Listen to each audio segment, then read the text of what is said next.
Mesdames et messieurs, merci beaucoup. Merci énormément à vous qui nous suivez à travers le monde. Bienvenue dans cette émission Entre les lignes. Une nouvelle fois. On va d'abord commencer par l'actualité. Les opposants et les confessions religieuses sont à Bujumbura. On va également revenir sur la crise sécuritaire, aussi la question du changement de constitution, parce que nous sommes en face de nous avec un juriste, donc un professionnel du droit, Maître Eric Bamanaï. Maître, comment allez-vous? Je vais bien, Dan. Je salue et je te remercie pour l'invitation. Oui.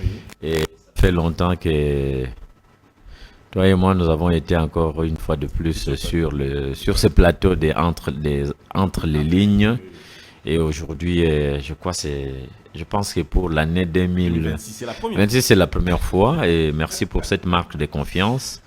Je salue toute l'équipe technique qui vous accompagne. Je salue également le promoteur de cette chaîne qui est monsieur le président de la CESAC, et qui est une institution d'appui à la démocratie.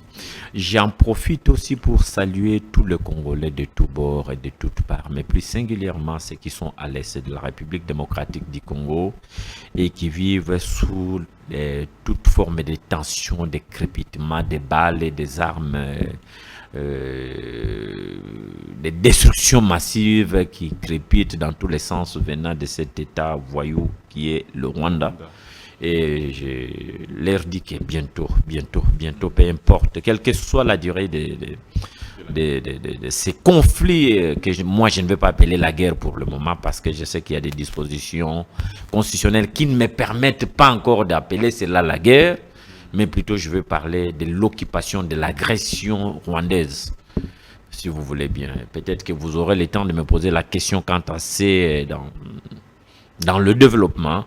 Donc je les encourage, je vais saluer ici mon épouse et ma fille, mais je vais saluer encore deux personnes qui me sont d'une importance très particulière aussi. Ici, il s'agit de son Excellence Louis Watum Kabamba, ministre national des Mines, là où il est. Je salue son épouse ainsi que toute sa famille. Un monsieur vraiment qui est une valeur sûre pour la République démocratique du Congo. Je vais citer en saluant le chef de l'État, le premier d'entre nous, son Excellence Félix-Antoine Tshisekedi Tshilombo, pour ce grand travail qu'il est en train de faire, non pas seulement pour les Congolais, mais aussi pour la nation congolaise. À tous et à toutes, soyez bénis au nom de Jésus-Christ. Maître Eric Bamanaï, c'était l'entrée en la matière, mais merci beaucoup, hein, Maître. Vous l'avez dit, ça fait vraiment longtemps qu'on vous a reçu sur ce plateau. Sûrement les téléspectateurs seront très heureux de suivre cette émission, connaissant que vous êtes quelqu'un qui défendait les valeurs. Ce qu'on remarque, c'est que ces derniers temps, hein, dans la communication, des personnes qui communiquent avec des valeurs, qui ne cherchent pas le buzz, qui cherchent à convaincre par les arguments, sont un peu rares. Cela dérange plus ou moins la qualité du débat, mais nous sommes très heureux d'avoir une personne encore comme vous, Maître, sur le plateau. Maître Bamanaï. Merci pour ça. Merci. Je vous en prie. Merci. Je vous en prie, Maître Bamanaï. Un petit mot d'abord sur l'actualité avant qu'on ne prenne le sujet du jour, parce que vous avez, on va le dire, vous êtes occupé des hautes fonctions maintenant au sein d'un parti politique, l'APEC, Action des Patriotes pour l'émergence, parti. L'émergence du Congo. L'émergence du Congo. Oui, APEC. APEC. Oui. Parti cher à Monsieur Louis Watum Kabamba, qui est ministre national de Mines, vous l'avez dit. Oui. Avant qu'on revienne sur les activités que vous avez menées tout récemment à Kinshasa, qui ont mobilisé beaucoup de Congolais, mais d'abord un petit mot sur l'actualité. Maître, on a vu une délégation des opposants se rendre à Bujumbura pour les consultations auprès du président Ndayishimiye. Dans cette délégation, on a vu également les confessions religieuses, ECC, Synco et les églises des réveils représentées par Eji Bayamapia. Comment vous interprétez, comment vous comprenez cette question d'actualité pour nos téléspectateurs? Vous savez, la RDC, premièrement, il faut que... Je rappelle ici qu'il s'agit d'un État démocratique, un État de droit, mais aussi et surtout un État laïque. Oui. Nous ne sommes pas la République démocratique catholique. Comme vous pouvez le constater, par exemple, en Asie, vous avez la République islamique d'Iran. Donc, la constitution congolaise, si vous voulez, mais congolaise de la République démocratique du Congo, parce que de l'autre côté, il y a aussi un autre Congo, consacre la laïcité, ça veut dire la liberté des religions. Donc ici, une église ne peut pas être une église étatique, soit-elle qu'elle soit catholique ou encore des églises de réveil. Ce sont des mouvements libres et l'adhésion ou les adhésions au sein de ces mouvements chrétiens ou religieux ne sont pas obligatoires. Ils sont facultatifs. Alors, vous m'avez posé la question de savoir pourquoi, ou le pourquoi de leur présence. Après, est-ce que cela peut aboutir à quelque chose de concret, de bon pour la nation? Je vais rappeler ici, Dan, que l'Église fait partie de ce qu'on appelle la société civile. Exactement. Le prêtre ou le chef des églises, si vous voulez bien, le pasteur, quelque part, ce sont les leaders d'opinion. Et au sein de leurs églises, il y a bel et bien des hommes, des citoyens congolais qui s'intéressent autant à la politique que les autres politiques, vous comprenez, qui sont aussi politiciens, à la fois institutionnels ou encore actifs, sans l'être au niveau, sans être dans les institutions. D'où, en tant que membres de la société civile, ils ont quand même leur point de vue à émettre, qui n'est pas obligatoire, mais qui est facultatif. Vous comprenez? Ça n'a pas leurs interventions, bien leur point de vue ou bien leurs interventions n'ont pas un caractère obligatoire. C'est un caractère, ça a un caractère facultatif. Ce qui revient à dire que tout ce que vous voyez, Église catholique, et comment on appelle ça? Église protestante, ECC. Église catholique encore avec sa structure, qui est partie là-bas qu'on appelle Senko. Vous avez l'église de réveil. Vous avez d'abord ce qu'on appelle le mouvement des confessions religieuses. C'est une structure qui est composée au moins de plus de 8 églises.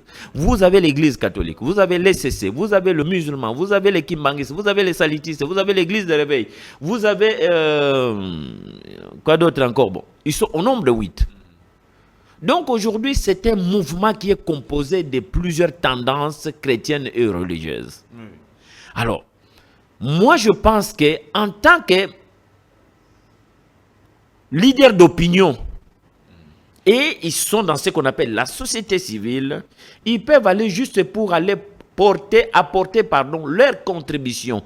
Ils n'ont pas des exigences à faire là-bas. Oui. Malheureusement, c'est ce que nous constatons dans les chefs de ces 3 personnes que vraiment, je vais utiliser un terme que vous n'allez pas aimer, moi je les appelle des énergumènes.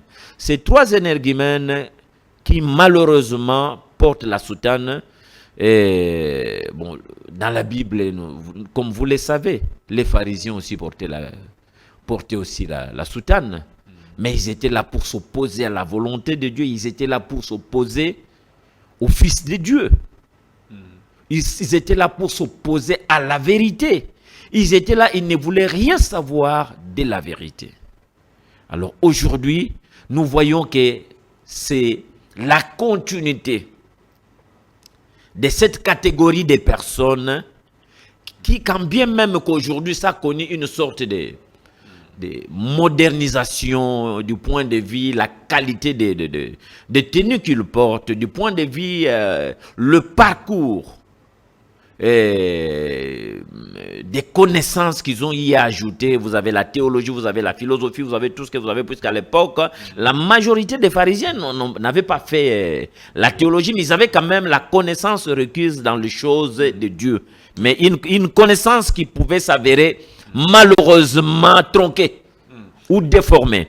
Alors, aujourd'hui, les voir aller de l'autre côté, nous pensons qu'ils vont se comporter dans la mission qui est la leur, qui est celle de paître les brebis. Est-ce que ça peut apporter quelque chose de bon?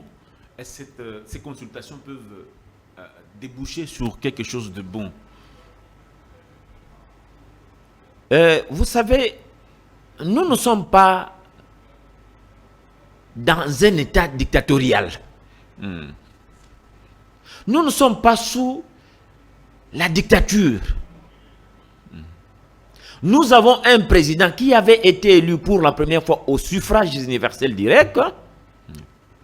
Et il a obtenu le pourcentage que tous nous connaissons et conformément au prescrit de l'article 70 de la Constitution, il a effectué son premier mandat.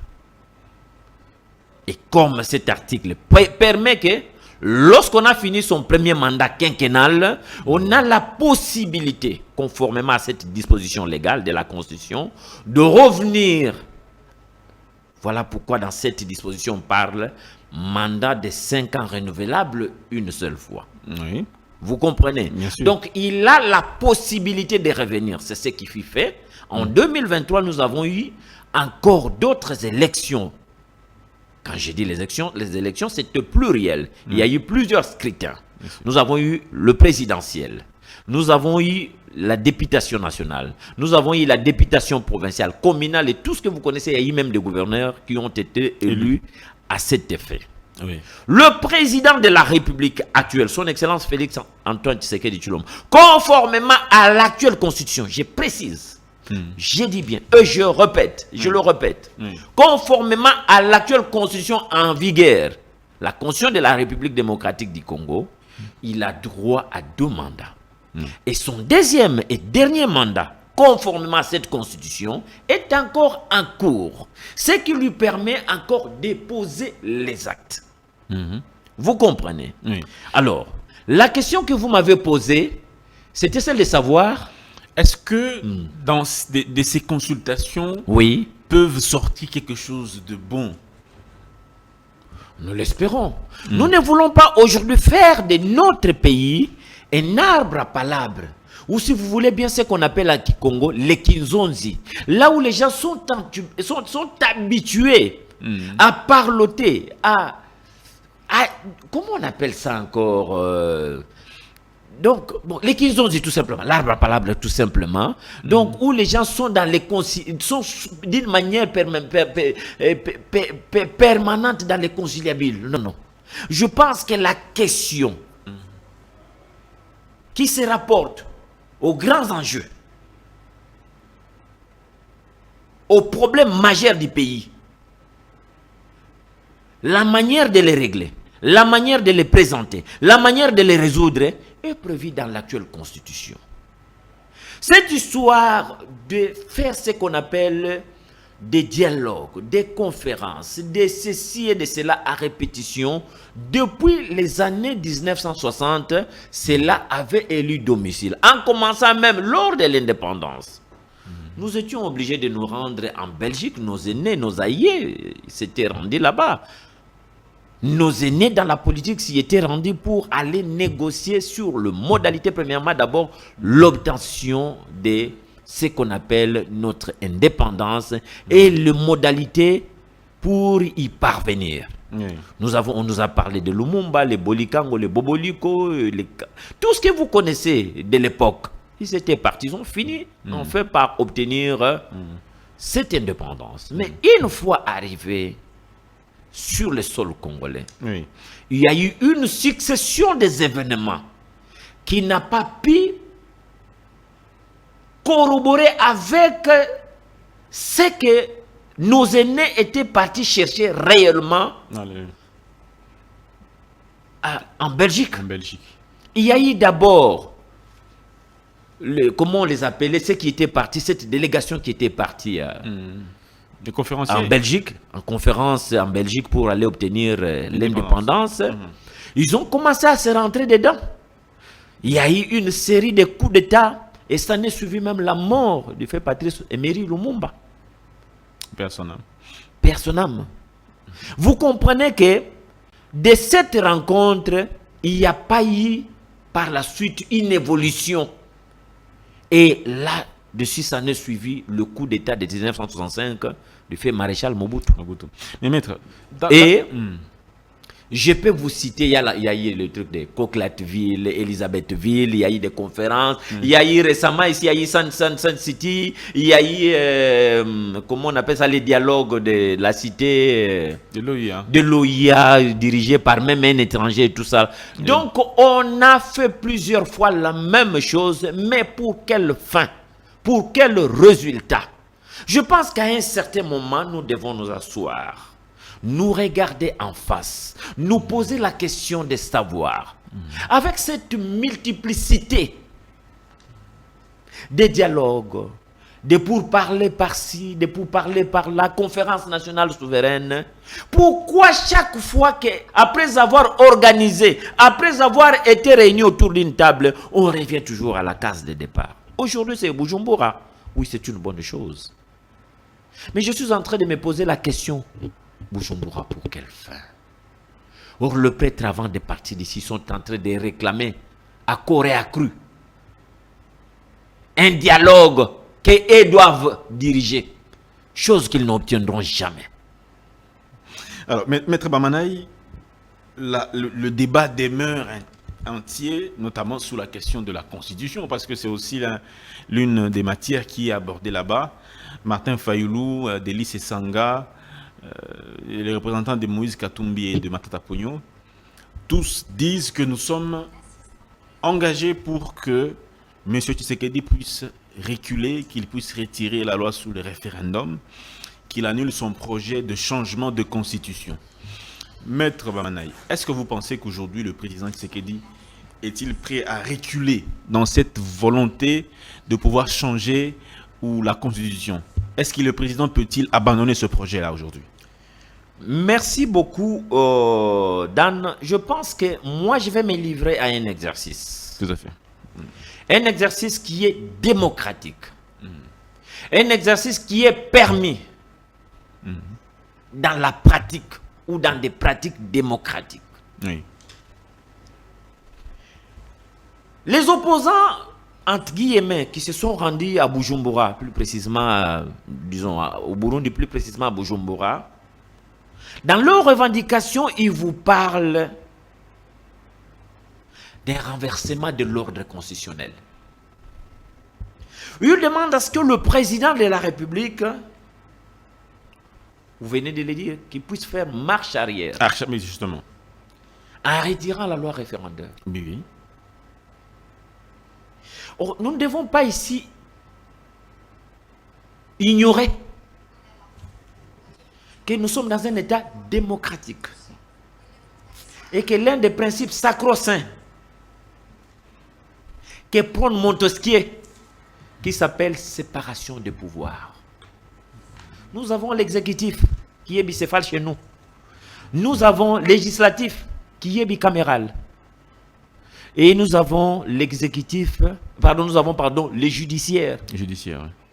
Qui a la forme pyramidale. Ce sont ceux-là qu'on appelle les trois pouvoirs traditionnels de l'État. Dan, je pense que vous me suivez avec beaucoup d'attention. Ce sont les trois pouvoirs traditionnels de l'État. L'exécutif a ses prérogatives, il a sa façon de fonctionner et le pouvoir ici ne peuvent pas s'empiéter. Ne peuvent pas s'enchevêtrer. Donc, il ne doit pas y avoir un désordre créé soit par l'exécutif dans le législatif ou législatif dans le judiciaire. Il y a ce qu'on appelle la séparation de pouvoir. L'un des principes sacro-saints que prône Montesquieu. Alors, l'Assemblée nationale a adopté une loi qu'elle a votée, la loi référendaire. Mais c'est le pouvoir législatif qui a fait son travail. Qui sont là-bas dans les deux chambres? Ce sont les élus du peuple. Les uns sont élus par ce qu'on appelle suffrage universel direct. On les appelle les élus. Et il y en a ceux qui sont élus par ce qu'on appelle suffrage universel indirect. On les appelle les élus des élus. Les élus des élus ici s'appellent les sénateurs. la chambre haute du Parlement qui est bicamérale. Nous avons les élus qui sont élus directement par la population. On les appelle les députés nationaux. Et lorsqu'il y a un projet de loi, il y a une proposition, ça doit passer par les deux chambres. Il y a eu une proposition de loi. Ça ne vient pas de Félix Antoine Tshisekedi Tshilombo. Ça vient du Parlement. Donc, il ne peut pas s'imposer sur ce que le Parlement... Il ne peut pas s'opposer. Il y a ce qu'on appelle la séparation des pouvoirs. Et cette démarche n'est pas contre l'EGM. Ce n'est pas contre la loi. Ça ne viole aucune disposition de la Constitution en vigueur en République démocratique du Congo. Donc, on ne peut plus reculer. Elle va reculer pour marcher sur l'œuvre du pouvoir législatif. Là, il ne va pas respecter ce qu'on appelle les principes sacro-saints de séparation des pouvoirs. Que peut-il faire dans ce contexte, dans ce cas-là, maître? Dans ce cas, le président de la République attend. Lorsque l'Assemblée nationale, oui, ou le Parlement dans son ensemble, puisqu'après que l'Assemblée ait adopté, voté cette loi, c'était parti aussi au Parlement pour une seconde, pardon, au Sénat pour une seconde lecture. Et le Sénat a donné la même position qui n'était pas contraire à celle de la Chambre basse qui est l'Assemblée nationale. Reste maintenant que le président de la République prenne un acte qu'on appelle une ordonnance présidentielle. Et cet acte, ça s'appelle promulgation. Pour qu'il y ait promulgation, il doit passer par un acte administratif qui s'appelle ordonnance présidentielle. Une loi que lui va publier, donc lui va promulguer. Attention, il faut faire la différence entre la promulgation, l'adoption ou le vote au niveau de l'Assemblée nationale ou du Parlement, mais aussi avec la publicité. Pour qu'une loi puisse être appelée une loi imposable à tous, il doit subir ce qu'on appelle le processus de sa maturation. Ça veut dire qu'une loi doit commencer par d'abord être adoptée au niveau de l'Assemblée nationale, si vous voulez bien au niveau du Parlement, et être promulguée par le président de la République. Mais ça ne doit pas se limiter par là. Il faut qu'il y ait un tout dernier acte, ça s'appelle la publicité. Et la publicité, vous allez me poser la question, ça se passe où? Au journal officiel. Le journal officiel est comme ce qu'on appelle la DGI pour le véhicule. Vous avez un véhicule sans une plaque d'immatriculation, cette voiture va connaître des problèmes, on va commencer à t'arrêter à tout moment. Et pour qu'on puisse se prévaloir d'une loi, il faut que cette loi puisse connaître, puisse subir toutes ces 3 étapes de sa maturation. Vous avez l'adoption au niveau du Parlement, si vous voulez bien voter, si vous voulez bien, où ça a été adopté, c'est ça les termes qu'on utilise. Que le président de la République puisse aussi la promulguer, il va prendre une ordonnance et à la fin, la référence qu'on va donner à cette loi, c'est au niveau du journal officiel. On les rend public pour tout le monde. Moi, Eric Bamanaï, je vais aller acheter cette loi au niveau du journal officiel. J'amène seulement la référence, la loi numéro telle, de telle date. Pourtant, on met là-dedans. Mais puisque les opposants sont contre... Alors, nous étions en train de parler, que doit faire le président de la République? Le président de la République ne va pas contredire. Mais le président de la République, dans les cas sous examen, une case spécifique, oui, le président de la République a envoyé plutôt cette loi au niveau d'abord de la Cour constitutionnelle, pour que la Cour constitutionnelle puisse juger de sa conformité à la Constitution. Vous comprenez? Et la Cour constitutionnelle vient de rendre sa décision, la loi, cette loi référendaire est conforme à la Constitution. Je vais vous lire une disposition de la Constitution pour dire que les référendums, ce n'est pas le président qui l'a créé. Je vais vous lire des dispositions de la Constitution. Nous avons l'article 5. La souveraineté nationale appartient au peuple. L'article 5 de la Constitution. La souveraineté nationale appartient au peuple. tout pouvoir émane du peuple qui l'exerce directement par voie des référendums ou des élections et indirectement par ses représentants. Vous avez suivi là où viennent les référendums. Les référendums, ça veut dire qu'on envoie donc les dirigeants, les gouvernants vont consulter les souverains primaires, le pouvoir originel, sur une question donnée, notamment celle, s'il s'agit de changement de la Constitution ou de la révision constitutionnelle. J'aimerais qu'aujourd'hui nous puissions parler avec les dispositions de la loi, et pas n'importe quelle loi, la loi fondamentale elle-même qui est la Constitution. La présente Constitution comprend 229 articles, n'est-ce pas? Oui. Alors, lorsque nous allons au 229e article, écoutez ce que cet article dit. 229e article. La présente Constitution, Oui. suivez.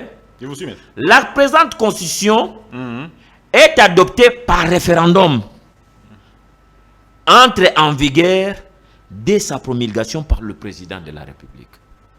Comment voulez-vous que la démarche qui a fait que cette Constitution, l'actuelle Constitution, qui est un contrat social, mais pas n'importe quel contrat social, le contrat sociopolitique. Quand vous lisez la Constitution ici, dans ces différentes dispositions, vous trouverez qu'il y a des aspects politiques, il y a des aspects sécuritaires, il y a des aspects éducatifs, il y a des aspects économiques, il y a des aspects sécuritaires, je crois les avoir cités, il y a même tous les aspects même sociaux de la vie. On vous parle même de comment les gens doivent se marier. Ce sont les sexes opposés. Donc, Bamanaï, je sens que vous avez beaucoup à opiner sur cette question. Oui. Je le sens, je le constate. Oui. Mais une petite dernière question avant qu'on prenne le sujet du jour. C'est l'article 220. Oui. L'article 220 de la Constitution.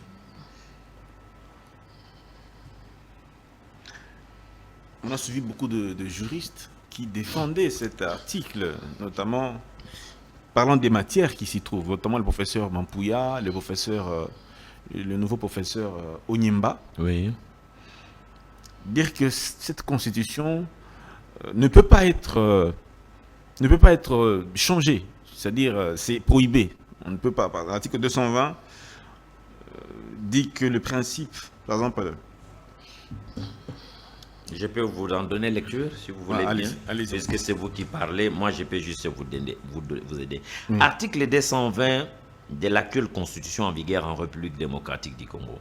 La forme républicaine de l'État, le principe du suffrage universel, la forme représentative du gouvernement, le nombre de la durée de mandat du président de la République, l'indépendance du pouvoir judiciaire, le pluralisme politique et syndical ne peuvent faire l'objet d'aucune révision constitutionnelle. Premier alinéa. Si vous voulez que je puisse continuer jusqu'au deuxième alinéa. Allez-y. Le deuxième alinéa dit ceci: est formellement interdit toute révision constitutionnelle ayant pour objet ou pour effet de réduire les droits et libertés de la personne ou de réduire le prérogatif des provinces et des entités territoriales décentralisées. Maintenant, posez-moi votre question. Alors, mais la question est la suivante. Est-ce que changer la Constitution ne viole pas l'article 220? Passer à une autre république. Dan, je vais reprendre tout mon temps. Je vais vous parler de deux points ou de deux sujets qui fâchent. D'abord, le tout premier sujet qui est le sujet principal, c'est le sujet qui se rapporte au changement ou à la révision constitutionnelle. Mais maintenant, je vais te prendre deux sous-points qui sont contenus. L'un est dans la Constitution, l'autre n'est pas dans la Constitution. La Constitution que vous voyez ici n'est pas une œuvre parfaite. C'est une œuvre humaine qui peut, soit au fil du temps, commencer à tomber en désuétude dans ces différentes, comment on appelle ça, dans ces différents articles. dans ces différents articles. Vous comprenez? Nous avons 229 articles, mais ça peut arriver qu'au fur et à mesure qu'on avance, que la vie des Congolais est en train d'aller dans un sens comme dans un autre, que la majorité ou la plupart des dispositions, si vous voulez bien, certaines dispositions qui sont contenues dans l'actuelle constitution deviennent inutiles. C'est là où je parle de la caducité ou carrément deviennent désuètes. Maître Laurent Nyimba parle il parle en droit constitutionnel, il y a ce qu'on appelle les clauses d'éternité. Ça veut dire qu'il y a, quand une loi est adoptée, il rentre dans ce qu'on appelle les clauses d'éternité. Il ne peut pas être révisé ou touché. C'est pour ça même que la Constitution des États-Unis date de plus du XVIIIe siècle. Merci beaucoup, je vais continuer. Toi, tu me parles de Laurent Nyimba, mais moi, je ne suis pas venu parler de Laurent Nyimba. Et je n'ai pas besoin de prendre ce que Laurent Nyimba est en train de raconter. Ça n'engage que lui, c'est sa vie. D'accord. Vous comprenez? D'accord. Aujourd'hui, Laurent Nyimba, c'est un juriste, pas le moindre. Il a fait le droit, il est avocat, je le suis aussi. Aujourd'hui, il a poussé plus loin, il est devenu professeur de l'université. Ça, c'est lui. Mais moi, ici, je ne viens pas épouser ou défendre les idées qui ont été défendues ou bien soutenues par Laurent Nyimba. J'aimerais ici rappeler que la Constitution, que ce soit celle des États-Unis ou encore de tout le pays du monde entier, est premièrement une œuvre humaine. Ce n'est pas une œuvre parfaite. Et quand on légifère en tenant compte des réalités du lieu où on est en train de créer, si vous voulez bien, donc d'écrire, de rédiger la Constitution. Nous sommes au Congo, on ne peut pas nous imposer la Constitution française chez nous ici.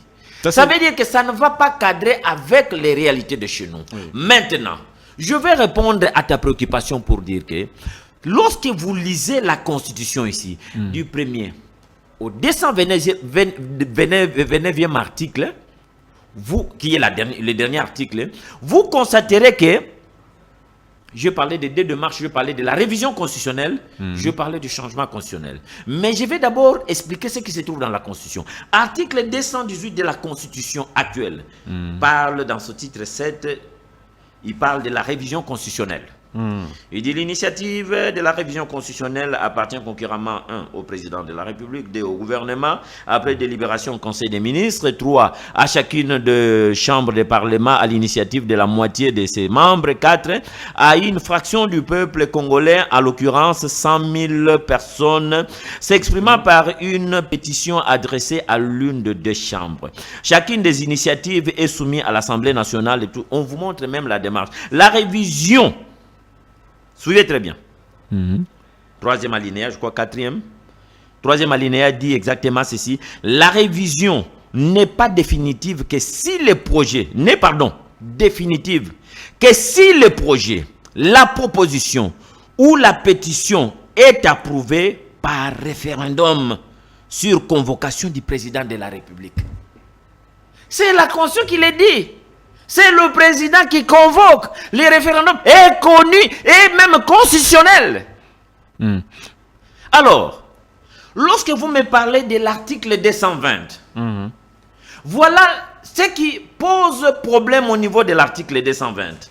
L'article 220 nous dit ceci, dans son premier alinéa. Il nous dit la forme républicaine de l'État, le principe du suffrage universel, la forme représentative du gouvernement, le nombre de la durée de mandat du président de la République, l'indépendance du pouvoir judiciaire, le pluralisme politique et syndical ne peuvent faire l'objet d'aucune révision constitutionnelle. Or, lorsque nous regardons au regard des problèmes que nous sommes en train de déplorer aujourd'hui, parmi les matières qui posent problème, ce sont ces matières ici qui sont verrouillées. Ah bon?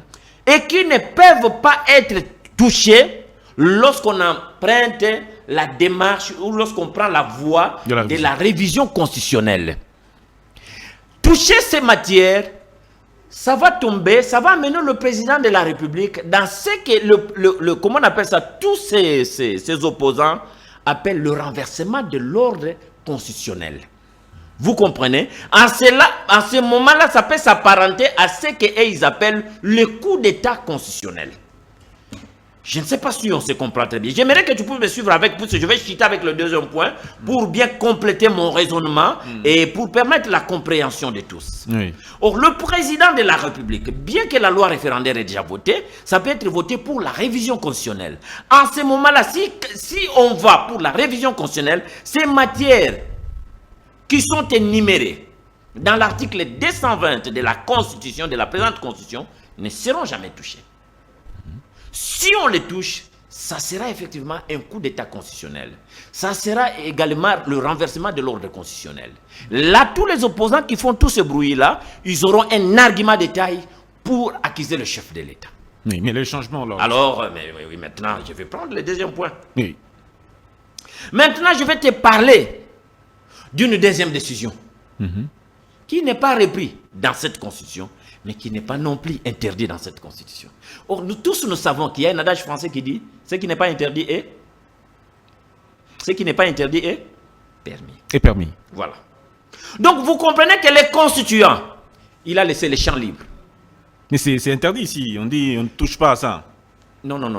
Deuxième alinéa. Non. Vous n'avez pas bien compris. Deuxième alinéa de l'article 220. Oui. Attendez. Est formellement interdit. J'aimerais qu'on puisse bien se comprendre. Article 219. Aucune révision. Révision, ça a été... Donc, ça se trouve dans la Constitution, article 218. Maintenant, dans l'article 220, à l'article 220, on dit... Pardon, c'est l'article 220 qui dit ceci. La forme républicaine de l'État, le principe du suffrage universel, la forme représentative du gouvernement, le nombre et la durée des mandats du président de la République, l'indépendance du pouvoir judiciaire, le pluralisme politique et syndical ne peuvent faire l'objet d'aucune révision constitutionnelle. On n'a pas parlé du changement. Alors, laissez-moi venir, je comprends votre inquiétude. Donc le changement est permis, mais la révision est interdite à certains égards. Lorsque vous prenez cette constitution en vigueur, la constitution de la République démocratique du Congo, du 1er au 229e article, vous ne trouverez jamais là où on interdit le changement de la constitution, mais vous ne trouverez pas non plus aussi là où on permet le changement de la constitution. Dans un sens comme dans un autre, le constituant n'a pu paiement. Il est resté silencieux. C'est une autorisation alors? C'est une autorisation tacite. Mais comment vous pouvez... Mais qui est une décision éminemment sociopolitique. Qui n'est pas qui ne peut être prise que par le président de la République dont le mandat est encore en cours. En fonction de quoi, maître? Parce que cette constitution, c'est celle-là qui donne légitimité au président. Est-ce que vous n'avez pas compris que j'ai parlé d'une décision ou d'une démarche éminemment politique, donc éminemment sociopolitique? C'est le président de la République qui a ce qu'on appelle les baromètres du pays. Il peut faire ce qu'il veut. Qui sait voir... Non, attendez, non. J'aimerais qu'on puisse bien se comprendre. Qui sait voir par rapport à certaines réalités sociopolitiques, culturelles, économiques et tout ce que... Est-ce que les textes, la loi fondamentale, est-elle adaptable? Non. Si elle est adaptable, il va passer par ce qu'on appelle la révision constitutionnelle. Or, j'aimerais bien revenir sur la question des matières verrouillées des matières de la révision constitutionnelle qui sont verrouillées dans l'article 220. Or, c'est parmi les matières qui fâchent. Le seul mécanisme pour pouvoir les contourner, ça s'appelle le changement de la Constitution. Et vous verrez, même dans le pays des vieilles démocraties, vous ne verrez jamais, là où c'est écrit, là où il y a une disposition qui le dit expressis verbis, qu'il est interdit de changer la Constitution. Mais vous ne verrez pas non plus une disposition dans cette même Constitution qui dit que la Constitution pourra être changée. Donc ça veut dire quoi? On veut faire de cette œuvre comme une œuvre parfaite, mais tout en rappelant aux gens que nous vous laissons une ouverture, soit celle de la révision constitutionnelle qui est mentionnée ici, soit un silence radio pouvant amener à une deuxième démarche qui est celle du changement de la Constitution. Or, lorsqu'on entre dans le changement de la Constitution, tous ces documents ici, tout ce que vous voyez ici tombe à Beauvau. Le compteur est remis à zéro. Même les 2 mandats du président de la République qu'il a déjà fait, on les oublie. Même aussi l'ancien président élu, aujourd'hui sénateur à vie devenu rebelle, peut revenir, mais seulement. Il ne peut plus revenir puisque... Il peut revenir, il ne peut plus revenir, maître. J'ai dit, pouvait revenir. Mais il ne peut plus revenir, pourquoi? Parce qu'il fait déjà l'objet d'une condamnation. Mais si la loi électorale, s'il bénéficie d'une grâce présidentielle, il peut... Pour qu'il y ait ce qu'on appelle la grâce présidentielle, il faut que celui qui est assis au trône puisse prononcer cette grâce présidentielle. Mais qui est conciliabule politique. Mais il n'est pas contraint, il n'est pas non plus obligé. Parce que le président honoraire de la République démocratique du Congo, lui-même a violé même la loi sur les anciens présidents de la République. Là, il est déjà condamné maintenant. Il est déjà condamné et il a violé toutes les lois du pays en commençant par la loi fondamentale. Aujourd'hui, c'est un rebelle. Alors, donc pour vous dire que le changement de la Constitution est permis, mais pas dans les documents, parce que même dans les documents, il n'est pas non plus interdit. Dans l'esprit même de la lettre du constituant, il a laissé une porte ouverte. Et le président de la République qui, à ce stade, eux, le seul qui peuvent prendre l'initiative, il doit en motiver suffisamment.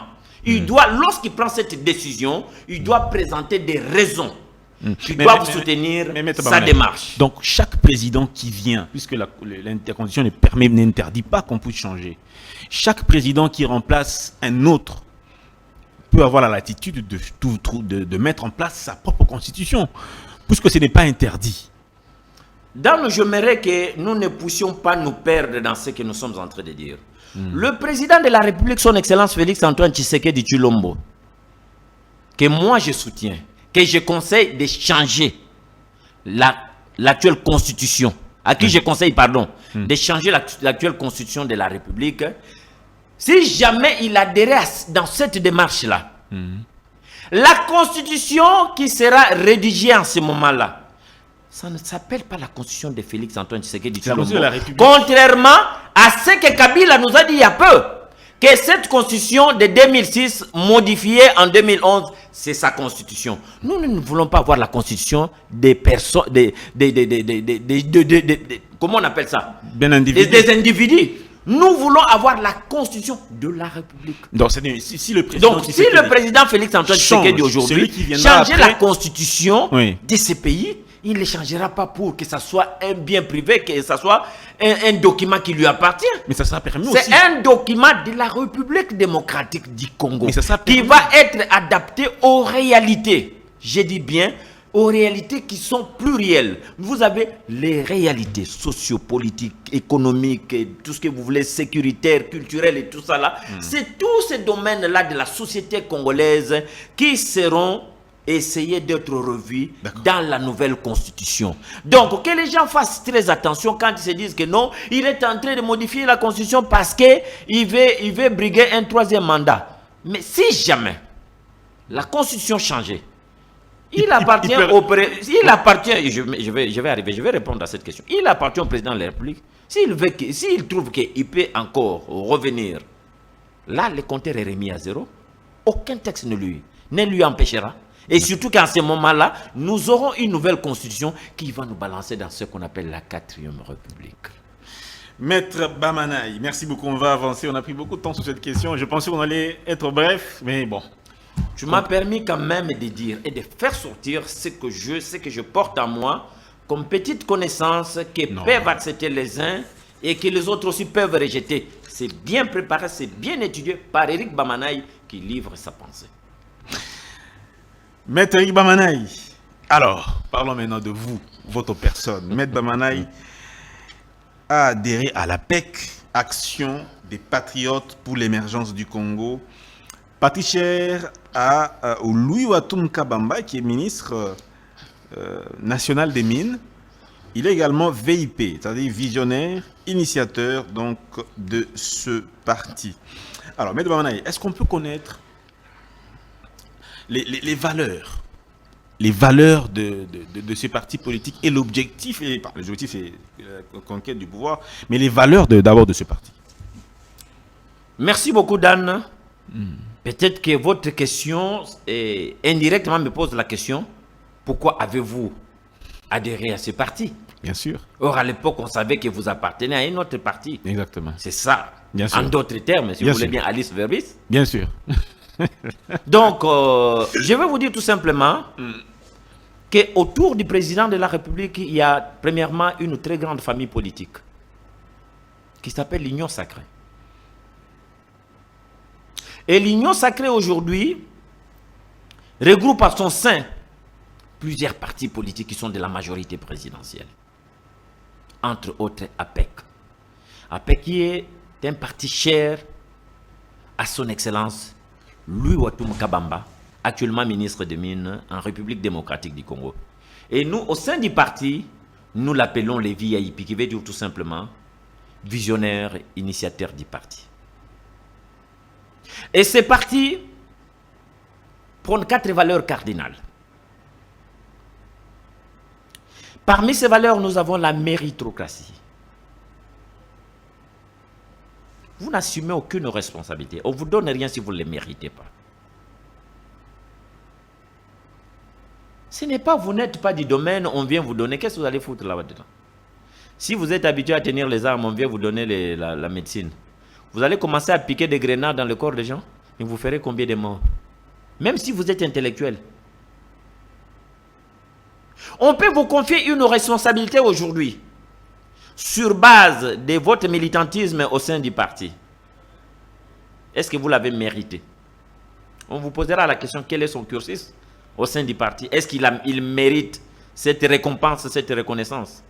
La méritocratie doit primer au-dessus de tout. Je pense que c'est une valeur qui est simple à expliquer. Nous avons une deuxième valeur qui est le patriotisme. Le patriotisme ne renvoie à rien d'autre, c'est plus simple. L'amour de la patrie.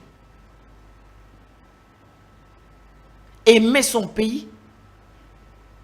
Aimer ses concitoyens, ses patriotes, ses compatriotes, voulais-je dire. Ne pas être un traître qui va aller composer avec des États voisins qui nous attaquent, prendre les armes pour venir renverser les institutions constitutionnellement établies et prétendre qu'on est venu libérer les gens. Ça, ce n'est pas le patriotisme. Le patriotisme, c'est aussi quand on vous confie une responsabilité d'État. Vous devez remplir vos tâches, les responsabilités qui sont les vôtres, avec dignité, avec beaucoup de respect, avec fidélité et loyauté. Vous devez briller dans le domaine qui est le vôtre, mais tout en privilégiant l'amour de la patrie, tout en privilégiant les intérêts de la patrie.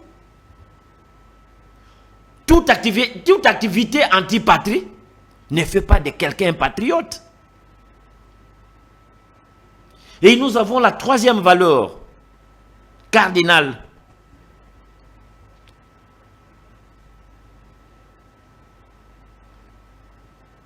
Je t'avais cité l'intégrité. L'intégrité, c'est une aussi des valeurs cardinales que prône son excellence Louis Ouattoum Kabamba. Les Congolais, nous avons un grand problème en ce qui concerne ce qu'on appelle l'intégrité ou bien la probité morale. Beaucoup de Congolais ne sont pas intègres. Mais ça, est-ce qu'on a besoin de le démontrer? Même moi qui vous parle ici, est-ce que vous connaissez les tares qui traînent à moi? Et que si demain, après demain, j'accédais aux responsabilités d'État, est-ce que c'est celui qui est en train de parler aujourd'hui? Mais moi, un homme intègre, un homme qui est mesuré, un homme qui est... Je suis un humain, je ne manque pas quand même des erreurs, mais j'aime que lorsqu'on me confie une responsabilité, que celui qui m'a confié la responsabilité, qu'il ne le regrette pas. Et j'ai toujours eu dans ma tête que quand quelqu'un me fait confiance, il faut qu'il fasse sortir à moi les valeurs, les capacités de faire quelque chose conformément à ce qu'il m'a recommandé. Ça, c'est moi. Il faut que je laisse les responsables, les chefs, l'autorité dans un questionnement de dire, mais cet homme, il était où depuis tout ce temps ici? Ça, c'est moi. Ça, c'est vous. Ça, c'est moi. Et la dernière valeur? Le pragmatisme. Le pragmatisme. Je vous en ai parlé ici. Et évitons de parloter n'importe comment. C'est la maladie de tous les francophones. vrai. Nous aimons beaucoup parler, mais peu d'action. Vous voyez les anglophones? Les anglophones, c'est le pragmatisme. Quand ils vous disent qu'ils vont construire, ils vont construire. Quand ils vous disent qu'ils vont faire, ils vont faire. Mais nous, les francophones, c'est beaucoup de... Donc la langue est un handicap quelque part. Il y a une vie qui est attachée à cette langue-là. Vous ne savez pas que les Français, par exemple, ce sont des grands péroreurs. Ils pérorent beaucoup. Et la majorité de toutes ces crises de sécurité en Afrique ici, mais c'est d'abord les Français. Quand ils viennent, ils vous disent autre chose. La France ici a prétendu qu'il est en train de nous soutenir. Mais c'est d'un temps nous apprenons que ce sont les militaires français qu'on est en train d'arrêter à Minumbo partout là avec des armes, en provenance de la France. Le jour, la France est avec nous. Et la nuit, la France n'est pas avec nous. Votre visionnaire, vous l'appelez déjà comment dans votre parti? Oui, effectivement, j'étais en train de parler des vocables ou des concepts ou des termes utilisés pour nommer le membre du parti, en commençant par les membres effectifs, le responsable ainsi que le numéro 1 du parti qui est, sous d'autres cieux on l'appelle autorité morale, mais nous chez nous, nous l'appelons VIP, qui veut dire tout simplement visionnaire, initiateur du parti. Et le membre de ces partis, on les appelle pas les camarades, encore moins les combattants, mais on les appelle des patriotes. Puisque comme les cycles du parti, qui cycle APEC, ça veut dire tout simplement action des patriotes, mais. Donc les patriotes qui se sont mis ensemble, qui ont mis leurs actions ensemble pour l'émergence du Congo. Vous comprenez? Et le membre de ces partis, c'est comme je venais de vous le dire tantôt, on les appelle des patriotes. Donc nous sommes là. En d'autres termes, même en Swahili, on peut nous appeler des Wazalendo. Vous êtes quand même de cette partie linguistique qui est le Swahiliphone. Donc un patriote, on l'appelle Muzalendo. Donc nous sommes des Bazalendo, les gens, les patriotes, les gens qui aiment le pays. Alors nous avons quitté, ou peut-être pourquoi nous sommes au sein de ces partis, parce que nous avons aimé la vision de cet homme qui est d'une importance capitale aux côtés de son Excellence Félix Antoine Tshisekedi Tshilombo. Nous sommes ces partis et membres de l'Union sacrée et il appartient au regroupement politique AAAP, vous aurez le temps de chercher, qui dirige ce regroupement politique. Donc, on peut soutenir le président de la République dans n'importe quel parti, mais à condition que ces partis soient le parti de la majorité présidentielle de l'Union sacrée et qui soutiennent dont l'autorité numéro 1 et aussi avec le président de la République. Comme nous soutenons le président de la République, nous voulons le voir aller de l'avant et je vais déjà vous donner la position même de mon parti, le parti cher à son Excellence Louis Atum Kabamba, les grands patriotes.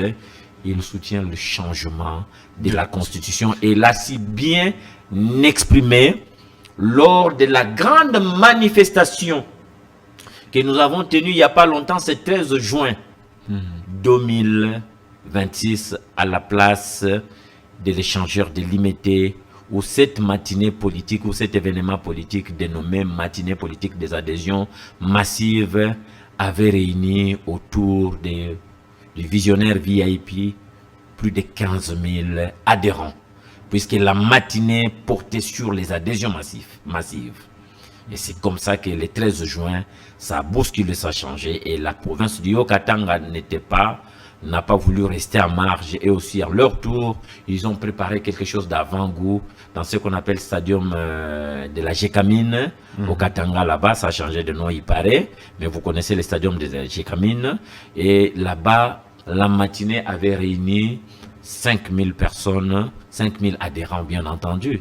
Et aujourd'hui, nous sommes passés en Bujimaï, là où juste on avait d'abord premièrement réservé un accueil chaleureux à son Excellence Louis Atum Kabamba dans le cadre de sa mission étatique ou régalienne, si vous voulez bien, et puisqu'il devrait aller pour aller lancer les travaux de, comment on appelle encore ça, les travaux de prospection. De prospection de la mine de cuivre des Miabi, plus précisément dans le village de Katende, où la MIBA a signé le côté, donc du côté congolais, c'est la MIBA qui a signé avec la SICOMINE. Donc vous connaissez bien la Sicomine, elle est chez nous, ça fait des années. Oui. Donc on a signé pour l'exploitation de cuivre et un cuivre de qualité supérieure.